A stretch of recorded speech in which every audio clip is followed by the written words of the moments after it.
नमस्ते। इनसाइट भारत में आपका स्वागत है, जहां हम भारत की पहचान और विविधता की गहराई में उतरते हैं। आज हम बात करेंगे हरियाणा की। हरियाणा, हाँ। नाम सुनते ही कई तस्वीरें जहन में आती हैं। लहलहाते खेत, दूध, दही, पहलवानी और बेशक दिल्ली का पड़ोसी। छोटा राज्य है, पर इकोनॉमिक डेवलपमेंट, एग्रीकल्चर और स्पोर्ट्स में इसका कंट्रीब्यूशन काफी बड़ा है। बिल्कुल। और ये राजधानी के लिए एक अहम गेटवे भी है और आज देश के सबसे प्रॉस्परस रीजन्स में से एक बन गया है। हाँ, तो आज इसी हरियाणा की पहचान की परतों को जरा खोलते हैं। शुरुआत इतिहास से करते हैं। लगता है इसकी जड़ें तो बहुत गहरी हैं, शायद भारतीय सभ्यता जितनी पुरानी। हाँ, कह सकते हैं। हरियाणा का इतिहास वाकई बहुत प्राचीन है। सबसे गहरा कनेक्शन तो देखिए महाभारत से जुड़ता है। माना जाता है कि कुरुक्षेत्र की धरती पर ही वो महान युद्ध लड़ा गया था, लगभग 3000 BCE। अच्छा। और यहीं भगवान कृष्ण ने अर्जुन को गीता का वो प्रसिद्ध उपदेश दिया। ये सिर्फ पौराणिक घटनाएं नहीं है, ये आज भी हरियाणा की सांस्कृतिक और आध्यात्मिक पहचान का एकदम अटूट हिस्सा है। कुरुक्षेत्र आज भी एक बहुत बड़ा तीर्थ स्थल है। सही बात है। और उसके बाद भी ये क्षेत्र हिस्ट्री में अहम रहा होगा। जी बिल्कुल। मौर्य साम्राज्य के समय सम्राट अशोक का प्रभाव यहाँ दिखता है। गुप्त काल में भी यहाँ कई महत्वपूर्ण शहर बसे फले। मिडिल एजेस में देखिए, इसकी स्ट्रेटेजिक लोकेशन के कारण ये उत्तर भारत में सत्ता संघर्ष का एक अहम मैदान बना रहा। मतलब लड़ाइयाँ बहुत हुई यहाँ। हाँ, पानीपत की 3 लड़ाइयाँ तो सब जानते ही हैं। मुगलों का प्रभाव भी काफी गहरा रहा। उनकी आर्किटेक्चर और कल्चरल इन्फ्लुएंस के निशान आज भी मिलते हैं। और फिर आया ब्रिटिश दौर। तब तो हरियाणा पंजाब प्रांत का हिस्सा था। उस समय की एक बड़ी देन शायद नहर सिंचाई प्रणाली थी, है ना? निश्चित रूप से अंग्रेजों ने वेस्टर्न यमुना केनाल जैसी नहरों का जाल बिछाया, जिससे कृषि को, खासकर उन इलाकों में जहां पानी कम था, जबरदस्त बूस्ट मिला। इसने हरियाणा के एग्रीकल्चरल लैंडस्केप को बदलने में बहुत बड़ा रोल प्ले किया। और हाँ, स्वतंत्रता संग्राम में भी यहाँ के लोगों ने खूब हिस्सा लिया। कई बड़े सेनानी इसी मिट्टी से निकले। तो फिर ये अलग राज्य कैसे बना? आजादी के बाद भाषा के आधार पर राज्यों के पुनर्गठन की मांग उठी। तो 1 नवंबर 1966 को शाह आयोग की सिफारिशों पर पंजाब के जो हिंदी भाषी इलाके थे, उन्हें अलग करके हरियाणा बनाया गया। अच्छा, 1966 में? जी। और एक यूनिक अरेंजमेंट हुआ। चंडीगढ़ को पंजाब और हरियाणा दोनों की साझा राजधानी बनाया गया। इस तरह हरियाणा भारत का 17वां राज्य बना। ये चंडीगढ़ वाला मामला तो वाकई यूनिक है। चलिए अब जरा यहाँ के भूगोल पर आते हैं। इसकी लोकेशन, जैसा आपने कहा, काफी स्ट्रेटेजिक लगती है, खासकर दिल्ली के इतने पास होना। बिल्कुल सही कहा आपने। हरियाणा उत्तर भारत में है। एरिया करीब 44,212 स्क्वायर किलोमीटर्स है। लैंडलॉक्ड स्टेट है, मतलब कोई समुद्री सीमा नहीं लगती। पंजाब, हिमाचल, उत्तराखंड, यूपी, राजस्थान इसके पड़ोसी हैं। और दिल्ली? हाँ, सबसे महत्वपूर्ण, ये दिल्ली को 3 तरफ से घेरता है। इस प्रॉक्सिमिटी ने, आप देखिए, इसके इकोनॉमिक डेवलपमेंट के लिए, खासकर ट्रेड और इंडस्ट्री के लिए एक लॉन्च पैड का काम किया है। जमीन कैसी है यहाँ की? ज्यादातर मैदानी इलाका है? हाँ, ज्यादातर इलाका समतल सिंधु गंगा मैदान का हिस्सा है, जो खेती के लिए बहुत उपजाऊ है। दक्षिण में अरावली रेंज की कुछ पहाड़ियां हैं, ज्यादा ऊंची नहीं, और उत्तर पूर्व में शिवालिक की निचली पहाड़ियां हैं, मतलब बहुत ज्यादा पहाड़ी इलाका नहीं है। नदियां और पानी के सोर्सेस? यमुना तो पूर्वी बॉर्डर पर है। हाँ, यमुना सबसे प्रमुख नदी है। घग्गर हकरा नदी भी है, जिसे कुछ लोग प्राचीन सरस्वती नदी का बचा हुआ हिस्सा मानते हैं। हालांकि ये ज्यादातर सूखी रहती है, मतलब सीजनल है। अच्छा। इनके अलावा मारकंडा, टांगरी, साहिबी जैसी छोटी नदियां भी हैं। लेकिन सच कहूं तो हरियाणा की एग्रीकल्चर आज भी काफी हद तक नहरों के नेटवर्क और ग्राउंड वाटर पर ही डिपेंडेंट है। क्लाइमेट कैसा रहता है? गर्मी, सर्दी? यहाँ typical north Indian continental climate है। मतलब गर्मियाँ अप्रैल से जून में भीषण गर्मी, तापमान 45 डिग्री सेल्सियस पार कर जाता है कई बार। और सर्दियाँ नवंबर से फरवरी काफी ठंडी होती हैं, कभी-कभी पाला भी पड़ता है, 0 के करीब पहुंच जाता है तापमान। मॉनसून जुलाई से सितंबर में औसत बारिश होती है करीब 450 से 700 mm के बीच। और सर्दियों में बारिश? हाँ, सर्दियों में वेस्टर्न डिस्टर्बेंसेस से हल्की बारिश होती है जो रबी की फसलों जैसे गेहूं के लिए बहुत फायदेमंद होती है। चलिए अब लोगों और संस्कृति की बात करते हैं। हरियाणा का समाज कैसा है? पॉपुलेशन डेंसिटी तो काफी होगी दिल्ली के पास होने की वजह से। हाँ, 2011 सेंसस के हिसाब से जनसंख्या करीब 2.5 करोड़ थी। पॉपुलेशन डेंसिटी काफी हाई है, लगभग 573 व्यक्ति पर स्क्वायर किलोमीटर। अर्बनाइजेशन भी तेजी से बढ़ा है, करीब 35% आबादी शहरों में रहती है। और माइग्रेशन भी होता होगा। बिल्कुल, खासकर एनसीआर रीजन में इकोनॉमिक अपॉर्चुनिटीज की वजह से काफी माइग्रेशन हुआ है। एक मुद्दा जो हरियाणा के साथ अक्सर जुड़ता रहा है वो है सेक्स रेशियो का। उसमें कुछ सुधार हुआ है क्या? ये बेटी बचाओ बेटी पढ़ाओ अभियान का कुछ असर दिखा? हाँ, ये एक बहुत गंभीर चुनौती रही है। 2011 में सेक्स रेशियो सिर्फ 879 था, जो देश में सबसे कम में से एक था। लेकिन पिछले दशक में बिल्कुल सरकारी पहलों जैसे बेटी बचाओ बेटी पढ़ाओ और साथ ही सामाजिक जागरूकता बढ़ने से काफी सुधार देखने को मिला है, खासकर चाइल्ड सेक्स रेशियो में। अच्छा, ये तो अच्छी खबर है। जी, ये एक पॉजिटिव ट्रेंड है। हालांकि अभी भी हमें लंबा रास्ता तय करना है इस मामले में। भाषाओं की बात करें तो हिंदी तो ऑफिशियल लैंग्वेज है, लेकिन वो जो हरियाणवी बोली है उसका अपना अलग ही अंदाज है ना? अरे बिल्कुल, हरियाणवी तो यहाँ की पहचान का एक अहम हिस्सा है तो ये खड़ी बोली का ही एक रूप, पर इसका लहजा, मुहावरे वो इसे एकदम यूनिक बनाते हैं। हाँ, वो सुनने में ही अलग लगती है। इसके अलावा अलग अलग हिस्सों में मेवाती, अहीरवाटी, बागड़ी, ब्रज भाषा जैसी बोलियां भी सुनने को मिलती हैं। पंजाब से सटी जिलों में पंजाबी का प्रभाव है और शहरों में तो अब इंग्लिश भी कम्युनिकेशन का माध्यम बन ही गई है। और धर्म हिंदू ज्यादा है? हाँ, यहाँ हिंदू मेजॉरिटी है, लगभग 87%। मुस्लिम आबादी करीब 7% है, जो मुख्य रूप से नूह, जिसे पहले मेवात कहते थे, जिले में कॉन्सेंट्रेटेड है। सिख समुदाय करीब 5% है, खासकर पंजाब बॉर्डर के पास वाले जिलों में। जैन, ईसाई, बौद्ध धर्म के लोग भी हैं, पर कम संख्या में। और सामाजिक ताना बाना? जाट समुदाय का जिक्र तो अक्सर होता है हरियाणा के संदर्भ में। हाँ, जाट समुदाय हरियाणा का एक प्रमुख और प्रभावशाली समुदाय है। पारंपरिक रूप से कृषि से जुड़ा हुआ है, पर उनके अलावा ब्राह्मण, राजपूत, अहीर, गुज्जर, दलित समुदाय और कई अन्य जातियां मिलकर यहाँ का समाज बनाती हैं। सोशल चेंजेस आ रहे हैं, अर्बनाइजेशन का असर? बिल्कुल, सोशल चेंजेस आ रहे हैं, अर्बनाइजेशन और एजुकेशन का असर है। लेकिन हाँ, कास्ट डायनामिक्स अभी भी सोशल और पॉलिटिकल लाइफ में एक इम्पॉर्टेंट फैक्टर है। खाप पंचायतों का क्या रोल है? उनका जिक्र भी आता रहता है। जी, खाप पंचायतों का जिक्र करना जरूरी है। ये पारंपरिक जाति आधारित काउंसिल्स हैं। इनके फैसलों पर अक्सर बहस होती है।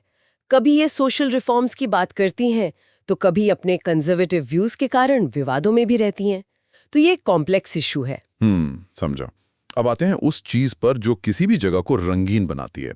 त्योहार, कलाएं और खान पान, यहाँ का असली रंग दिखता होगा इनमें? निश्चित रूप से त्योहार यहाँ बड़े जोश और धूमधाम से मनाए जाते हैं।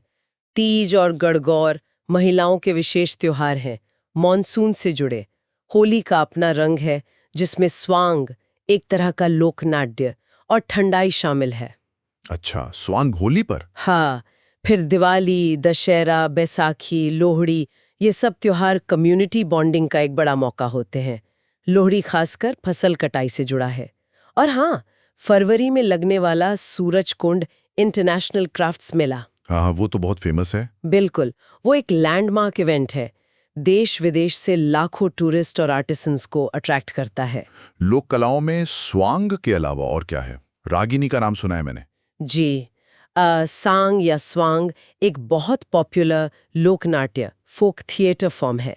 इसमें संगीत, नृत्य, कहानियों के जरिए सोशल कमेंट्री या माइथोलॉजिकल टेल्स पेश की जाती हैं। और रागिनी यहाँ की एक खास म्यूजिकल ट्रेडिशन है, जिसमें अक्सर फिलोसॉफिकल या डिवोशनल गीत होते हैं। इनका अपना अलग ही अंदाज है। और लोक नृत्यों की भी अपनी धूम होगी। हाँ, राजस्थान वाला घूमर यहाँ भी होता है? हाँ, घूमर यहाँ की महिलाओं का लोकप्रिय नृत्य है। पुरुषों का धमाल नृत्य है, जो जोश और वीरता का प्रतीक है। झूमर, लूर, खोरिया जैसे और भी कई नृत्य हैं, जो अलग अलग मौकों और समुदायों में किए जाते हैं। ये सब नृत्य यहाँ के एग्रीकल्चरल रूट्स और सेलिब्रेटरी स्पिरिट को दर्शाते हैं। हैंडीक्राफ्ट्स में क्या खास है? पानीपत का नाम तो सिटी ऑफ वीवर्स के तौर पर सुना है। बिल्कुल सही। पानीपत दरी, कालीन और कंबल के लिए बहुत मशहूर है। बल्कि रिसाइकल्ड यार्न इंडस्ट्री भी यहाँ बहुत बड़ी है। फुलकारी कढ़ाई, जो असल में पंजाब की देन है, उसके स्थानीय रूप यहाँ भी मिलते हैं। और मिट्टी के बर्तन? हाँ, पेहोवा और झज्जर में मिट्टी के बर्तन बनाने की पुरानी कला आज भी जिंदा है। इसके अलावा बांस का काम, चमड़े का काम जैसे जूतियां और लाख की चूड़ियां भी यहाँ के ट्रेडिशनल क्राफ्ट्स में शामिल हैं। अब बात करते हैं सबसे मजेदार चीज की, स्वाद। हरियाणवी कुजीन कैसा है? सुनने में तो आता है काफी देसी, सीधा साधा और पौष्टिक होता है। बिल्कुल यही बात है। हरियाणवी खाना सादा, पौष्टिक और एकदम जमीन से जुड़ा हुआ है।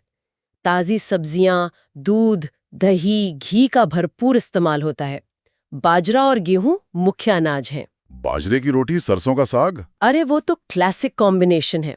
इसके अलावा कढ़ी, चूरमा, जो आटे और घी शक्कर से बनी एक मीठी डिश होती है, बेसन मसाला रोटी, मेथी गाजर, सिंगरी की सब्जी, मिक्स दाल, ये सब आम व्यंजन हैं। और साथ में? साथ में बथुआ रायता, घर का बना सफेद मक्खन और लस्सी। इसके बिना तो खाना अधूरा है। त्योहारों पर गाजर का हलवा, मालपुआ, पेड़ा जैसी मिठाइयाँ जरूर बनती हैं। पूरा क्विजीन यहाँ के एग्रीकल्चरल लाइफस्टाइल का रिफ्लेक्शन है एकदम। वाह, सुनकर ही मजा आ गया। तो ये था स्वाद हरियाणा का, जो यहाँ की जमीन और मेहनत से जुड़ा है। और इसी मेहनत ने हरियाणा को आर्थिक रूप से भी काफी आगे बढ़ाया है ना? चलिए इस पर थोड़ी और बात करते हैं। हरियाणा की इकोनॉमी, डोमेस्टिक प्रोडक्ट में लगातार ग्रोथ देखी गई है और ये इंडिया की ओवरऑल जीडीपी में भी सिग्निफिकेंट कंट्रीब्यूशन देता है। इसकी इकोनॉमी डाइवर्सिफाइड है, मतलब सिर्फ खेती पर निर्भर नहीं है। नहीं, बिल्कुल नहीं, काफी डाइवर्सिफाइड है।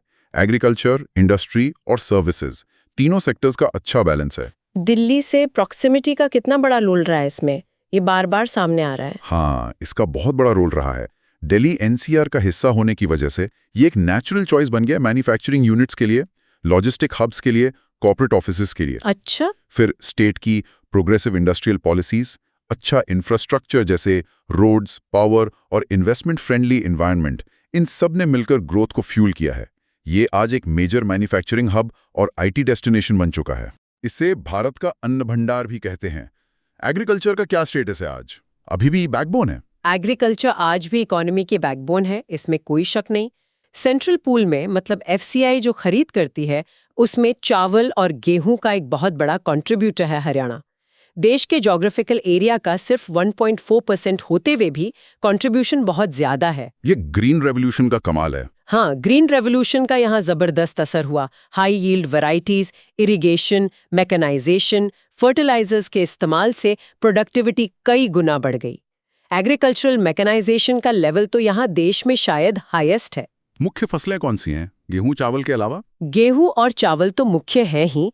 इनके अलावा गन्ना, कपास, बाजरा भी काफी उगाया जाता है। अब हॉर्टिकल्चर यानी बागवानी पर भी फोकस बढ़ रहा है। फल सब्जियों की खेती को प्रमोट किया जा रहा है। करनाल बासमती चावल के लिए और सिरसा फतेहाबाद बेल्ट कपास के लिए खास तौर पर मशहूर हैं। लेकिन ग्रीन रेवोल्यूशन के कुछ नेगेटिव कॉन्सिक्वेंसेस भी तो सुनने में आते हैं, जैसे गिरता ग्राउंड वाटर लेवल। ये एक बड़ी चिंता है।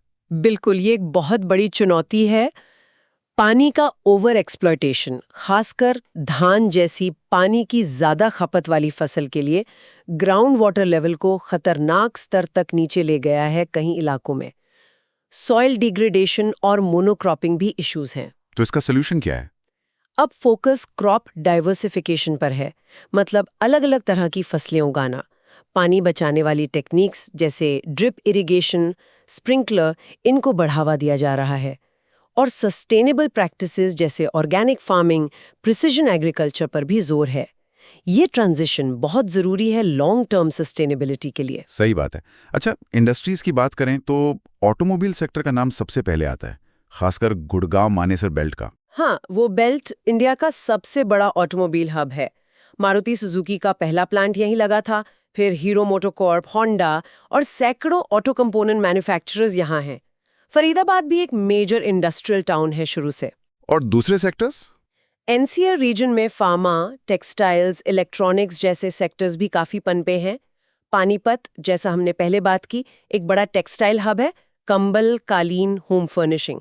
अंबाला साइंटिफिक और सर्जिकल इंस्ट्रूमेंट्स के लिए जाना जाता है। और आईटी सेक्टर? गुड़गांव, मतलब गुरुग्राम का नाम तो इंटरनेशनल लेवल पे है। बिल्कुल। सर्विस सेक्टर अब हरियाणा की इकोनॉमी का सबसे बड़ा कंट्रीब्यूटर है, एग्रीकल्चर और इंडस्ट्री से भी ज्यादा। और इसमें आईटी और ITES information technology enable services का बहुत बड़ा रोल है। गुरुग्राम आज इंडिया का एक लीडिंग आईटी और फाइनेंशियल हब बन चुका है। हाँ, वो ऊंची ऊंची बिल्डिंग्स, साइबर सिटी। जी, वहीं सैकड़ों एमएनसीज मतलब मल्टीनेशनल कॉरपोरेशंस Yeah. के ऑफिसेज हैं, गूगल, माइक्रोसॉफ्ट सब हैं। इसके साथ banking, finance, insurance, real estate और हॉस्पिटैलिटी सेक्टर्स भी काफी डेवलप्ड है। ये कॉर्पोरेट इंडिया के लिए एक पसंदीदा डेस्टिनेशन है। टूरिज्म में भी पोटेंशियल होगा। कुरुक्षेत्र है, ऐतिहासिक स्थल हैं। पोटेंशियल तो बहुत है, लेकिन ईमानदारी से कहूँ तो ये सेक्टर अभी उतना डेवलप नहीं हुआ है जितना हो सकता था। रिलीजियस टूरिज्म कुरुक्षेत्र के आसपास काफी होता है, ब्रह्म सरोवर, सन्निहित सरोवर वगैरह। और नेचर? नेचर टूरिज्म के लिए पंचकुला के पास मोरनी हिल्स है और सुल्तानपुर नेशनल पार्क है जो बर्ड सैंक्चुरी के लिए फेमस है। हिस्टोरिकल साइट्स में पानीपत की लड़ाइयों से जुड़े स्मारक हैं। थानेसर में शेख चिली का मकबरा है। सूरजकुंड मेला तो है ही हेरिटेज टूरिज्म के लिए एक बड़ा ड्रॉ। तो सरकार इस पर फोकस कर रही है। हाँ, सरकार अब एडवेंचर टूरिज्म, फार्म टूरिज्म और रिलीजियस सर्किट्स को प्रमोट करने पर फोकस कर रही है। उम्मीद है आगे इसमें ग्रोथ दिखेगी। चलिए कुछ प्रमुख शहरों का जिक्र और कर लेते हैं। चंडीगढ़ तो है ही, प्लांट सिटी, साझा राजधानी। हाँ, चंडीगढ़ जिसे ली कॉर्बुजिए ने डिजाइन किया था, अपनी यूनिक आर्किटेक्चर और प्लानिंग के लिए जानी जाती है। ये यूनेस्को वर्ल्ड हेरिटेज साइट भी है। फिर है गुरुग्राम, जिसका ट्रांसफॉर्मेशन आप देखिए, एक छोटे से गांव से ग्लोबल कॉर्पोरेट हब तक का सफर वाकई रिमार्केबल है। हाँ, वो तो है। ऊंची इमारतें, मॉल्स और एक कॉस्मोपॉलिटन कल्चर इसकी पहचान बन गए हैं। फरीदाबाद एक पुराना और बड़ा इंडस्ट्रियल शहर है, एनसीआर का हिस्सा। पानीपत ऐतिहासिक लड़ाइयों के साथ साथ टेक्सटाइल सिटी के रूप में मशहूर है। कुरुक्षेत्र का धार्मिक और ऐतिहासिक महत्व सब जानते हैं। यहाँ कई मंदिर, घाट और कुरुक्षेत्र यूनिवर्सिटी भी है। इनके अलावा और कौन से शहर अहम हैं? रोहतक, हिसार। जी, संक्षेप में कहें तो रोहतक एक बड़ा एजुकेशन और पॉलिटिकल हब माना जाता है। अंबाला अपनी बड़ी आर्मी छावनी और साइंस इंस्ट्रूमेंट्स इंडस्ट्री के लिए जाना जाता है। हिसार एक प्रमुख एग्रीकल्चरल ट्रेडिंग सेंटर है और एजुकेशन हब भी। वहाँ एग्रीकल्चर यूनिवर्सिटी है। करनाल, जिसे मजाक में हरियाणा का पेरिस भी कहते हैं, चावल रिसर्च के लिए प्रसिद्ध है। NDRI national dairy research institute यही है। पंचकुला भी एक प्लांट सिटी है जो चंडीगढ़ के साथ लगी हुई है। डेवलपमेंट के लिए एजुकेशन और इंफ्रास्ट्रक्चर का रोल बहुत क्रिटिकल होता है। हरियाणा इसमें कहाँ खड़ा है? लिटरेसी रेट कैसा है? एजुकेशन में काफी प्रोग्रेस हुई है। लिटरेसी रेट 2011 में 66.64% नेशनल एवरेज से बेहतर था। हालांकि फीमेल लिटरेसी 66.77% में सुधार की गुंजाइश थी और अब शायद और बेहतर हुआ होगा। स्टेट में कई रेप्यूटेड इंस्टीट्यूशंस हैं, जैसे Kurukshetra university, MDU Rohtak, GJU Hisar, NIT Kurukshetra, NBRC Manesar जो न्यूरो साइंस के लिए है और NDRI करनाल। प्राइवेट यूनिवर्सिटीज और कॉलेजेस की संख्या भी तेजी से बढ़ी है। टेक्नोलॉजी और आईटी गुरुग्राम के अलावा? देखिए, टेक्नोलॉजी और IT में तो जैसा हमने बार बार कहा, गुरुग्राम ही लीडर है। सरकार गवर्नेंस इनिशिएटिव्स पर भी जोर दे रही है ताकि पब्लिक सर्विसेज की डिलीवरी बेहतर हो सके। स्टार्टअप इकोसिस्टम भी पनप रहा है धीरे धीरे। और रोड्स, रेलवेज, कनेक्टिविटी, इंफ्रास्ट्रक्चर कैसा है? सुना है काफी अच्छा है। रोड नेटवर्क वाकई बहुत अच्छा है। कई एक्सप्रेसवेज और नेशनल हाईवेज राज्य से गुजरते हैं, जैसे KMP, KGP expressway. Railway connectivity भी स्ट्रॉन्ग है। अंबाला, पानीपत, रोहतक बड़े जंक्शन हैं। दिल्ली मेट्रो का एक्सपेंशन गुरुग्राम और फरीदाबाद तक हो चुका है। पावर सिचुएशन भी पहले से काफी बेहतर हुई है। इंडस्ट्रियल इंफ्रास्ट्रक्चर जैसे SEZs, स्पेशल इकोनॉमिक जोन्स और DMIC का हिस्सा होना, ये सब भी ग्रोथ में मदद कर रहे हैं। ठीक है, अब जरा एडमिनिस्ट्रेशन और पॉलिटिक्स की बात कर लें। एडमिनिस्ट्रेटिव स्ट्रक्चर कैसा है?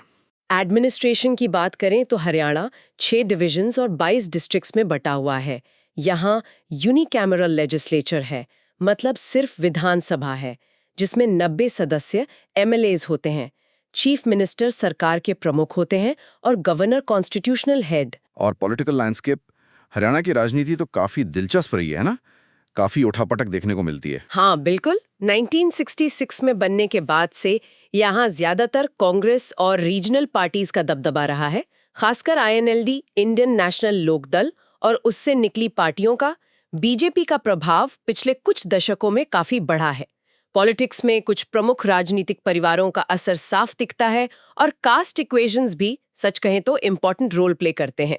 मुख्य मुद्दे क्या रहते हैं राजनीति में? की इश्यूज आमतौर पर एग्रीकल्चर से जुड़े मुद्दे, एम्प्लॉयमेंट, लॉ एंड ऑर्डर, महिला सुरक्षा और इंफ्रास्ट्रक्चर डेवलपमेंट रहते हैं।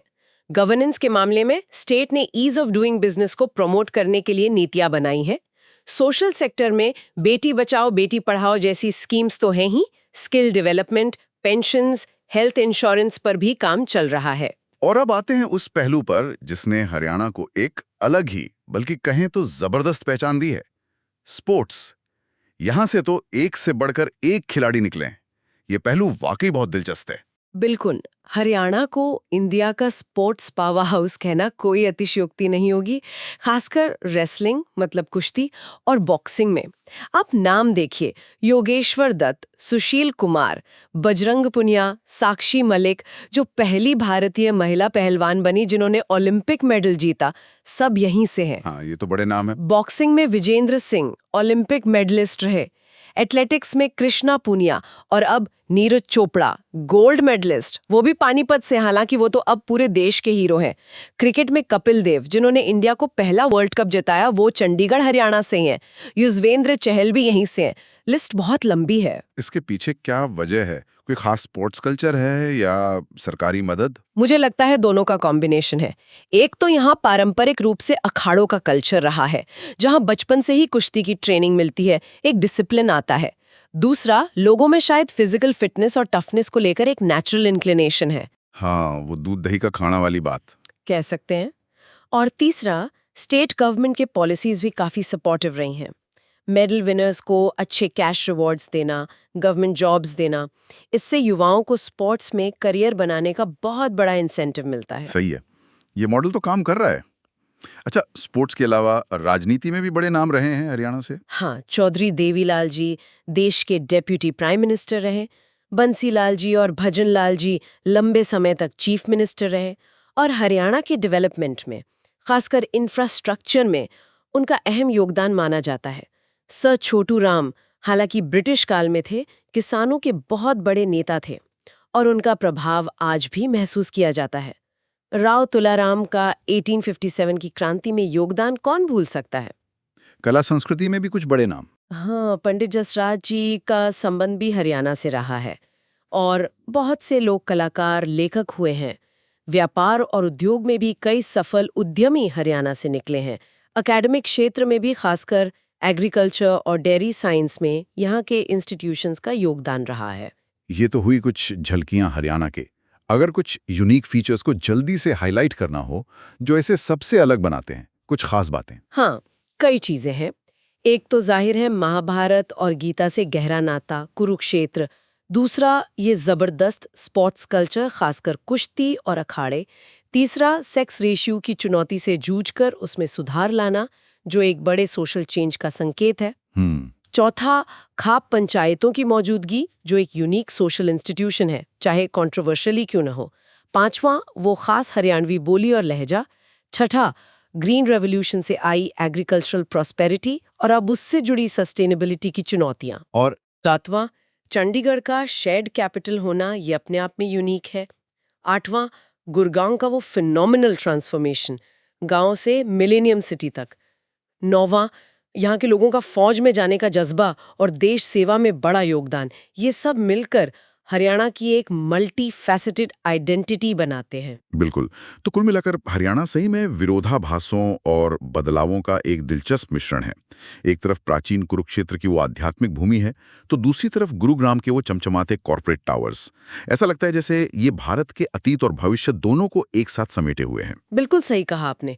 1966 में एक कृषि प्रधान राज्य के रूप में शुरुआत करके आज ये इंडस्ट्री और सर्विसेज में भी एक लीडर है। ये सफर वाकई रिमार्केबल रहा है। यहाँ आपको रूरल ट्रेडिशंस और अर्बन एस्पिरेशंस का एक अनोखा संगम देखने को मिलता है। लोगों में एक डायनामिज्म है, एक आगे बढ़ने की ललक है। यहाँ की खेल संस्कृति, लोगों का वो दमखम और जुझारूपन, वो वाकई प्रेरणा देता है। हाँ, इसमें कोई शक नहीं। लेकिन चुनौतियां भी हैं, जैसा हमने बात की। गिरता भूजल स्तर एक बहुत बड़ी चिंता है। कुछ सोशल इश्यूज भी हैं जिन पर काम करने की ज़रूरत है। एनवायरमेंटल कंसर्न्स भी हैं बढ़ते अर्बनाइजेशन के साथ। पर हरियाणा ने हमेशा चैलेंजेस का सामना करने का हौसला दिखाया है। इंडिया की ग्रोथ स्टोरी में इसका कंट्रीब्यूशन बहुत महत्वपूर्ण है और आगे भी रहेगा।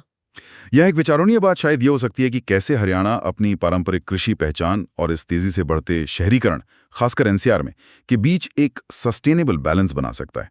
खासतौर पर पानी जैसे बहुमूल्य संसाधनों पर जो दबाव बढ़ रहा है, उसे देखते हुए ये सवाल शायद भविष्य के हरियाणा के लिए बहुत अहम होगा। ओके, तो उम्मीद है आपको आज की ये चर्चा पसंद आई होगी। ऐसी ही और चर्चाओं के लिए हमारे चैनल को सब्सक्राइब करें। धन्यवाद। जय हिंद।